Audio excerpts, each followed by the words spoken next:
ಘನಾಕೃತಿಗಳು ಎಂದರೆ ಮೂರು ಆಯಾಮಗಳನ್ನು ಹೊಂದಿರುವಂತಹ ಆಕೃತಿಗಳಿಗೆ ಘನಾಕೃತಿಗಳು ಎನ್ನುವರು. ಅವುಗಳ ಪರಿಚಯ ಈಗ ನಿಮ್ಮ ಮುಂದೆ. ಇದು ಶಂಕುವಿಗೆ ಒಂದು ಶೃಂಗವಿದೆ. ಅದು ಒಂದು ಶಂಕುವಿಗೆ ಎರಡು ಮುಖಗಳಿವೆ. ಅವುಗಳೆಂದರೆ ಒಂದು ಸಮತಲ ಮುಖ, ಒಂದು ವಕ್ರ ಮೇಲ್ಮೈ ಮುಖ.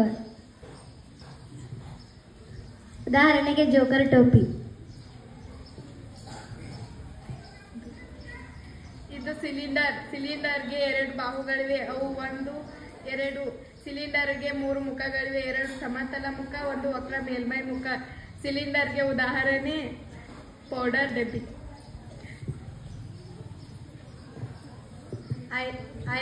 ಆಯತಘನಕ್ಕೆ 12 ಬಾಹುಗಳಿವೆ. ಅವುಗಳೆಂದರೆ 1 2 3 4 5 6 7 8 9 10 11 12. ಆಯತಘನಕ್ಕೆ 8 ಶೃಂಗಗಳಿವೆ. ಅವುಗಳೆಂದರೆ 1 2 3 4 5 6 7 8.